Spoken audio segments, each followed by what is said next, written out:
Olá pessoal, meu nome é Fabrício David Alonso e em colaboração com a Academia de Ciências Criminais, hoje eu apresento o tema da interceptação telefônica, cuja lei é 9.296 de 1996.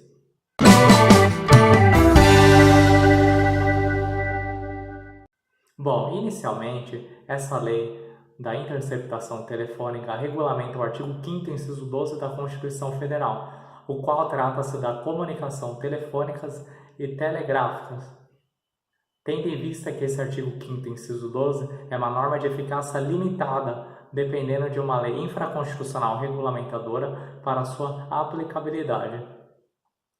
Diante disso, na Constituição Federal possui alguns requisitos de ordem constitucional para a realização da interceptação telefônica. O primeiro deles é a lei regulamentadora, o segundo requisito é a investigação da instrução criminal e o terceiro requisito é a decisão judicial fundamentada.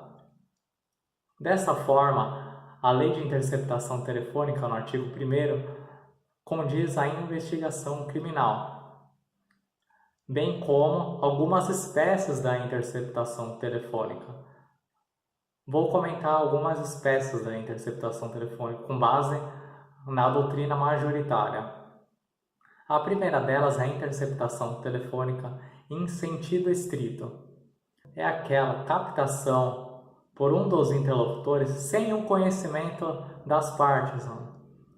A segunda delas é a escuta telefônica. É a captação por uma das partes com o conhecimento delas. Por exemplo, no caso de sequestro, a família dá anuência para a autoridade competente fazer a devida interceptação telefônica.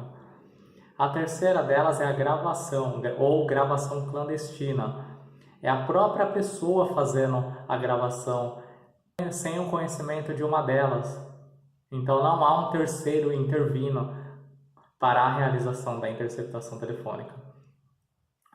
Quarta espécie de interceptação telefônica é a interceptação telefônica ambiental e também tem a escuta telefônica ambiental. A primeira delas que é a interceptação telefônica ambiental, que é sem o conhecimento das partes.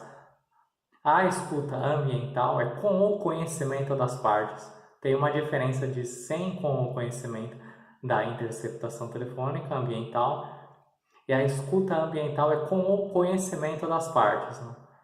E por fim, uma última espécie é a gravação clandestina ambiental. É a própria pessoa fazendo a realização da interceptação sem um conhecimento das partes. Bom, a primeira espécie e a segunda, interceptação em sentido estrito e a escuta, é aplicável à Lei 9.296 de 1996. As outras espécies não há necessidade, por hora, de ordem judicial, salvo se violar a intimidade, por força do artigo 5º, inciso 10 da Constituição Federal. Dessa forma, vou comentar alguns pontos relevantes da lei de interceptação telefônica. O primeiro deles é a diferença entre quebra do sigilo telefônico e a interceptação telefônica. Bom, a quebra do sigilo telefônico é apenas os dados da conversa. A exemplo, o tempo, o horário, o dia que houve aquela linha telefônica se utilizou para entrar em contato com algum número. Já a interceptação telefônica é a conversa entre os interlocutores. O segundo ponto relevante é se pode quebrar a interceptação telefônica entre advogado e cliente. Conforme a posição recente do Superior Tribunal de Justiça, caso ocorra a interceptação entre o advogado e o cliente, viola os preceitos constitucionais. E a súmula vinculante 14. Então não pode ocorrer a interceptação entre o advogado e cliente, salvo se o advogado ou cliente fizer participação ou coautoria com algum delito. O terceiro ponto relevante é a gravação clandestina para autoincriminação. Conforme a posição majoritária do Supremo Tribunal Federal também é vedado fazer esse uso de forma clandestina para autoincriminação por força, princípio do contraditório e da ampla defesa.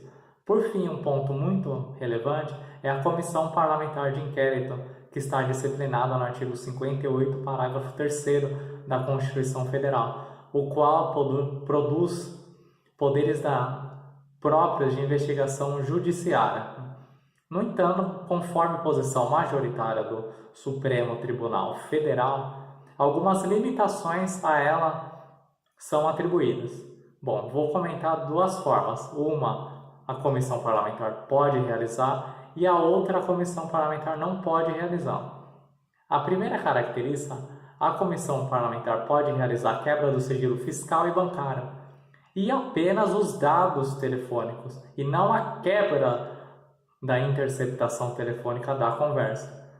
Já é vedado pela Comissão Parlamentar de Inquérito a quebra do sigilo telefônico, a expropriação de bens e a busca e apreensão, tendo em vista que esses atos compete privativamente o Poder Judiciário e não a Comissão Parlamentar de Inquérito, pois sofre limitações constitucionais e posição recente do Supremo Tribunal Federal.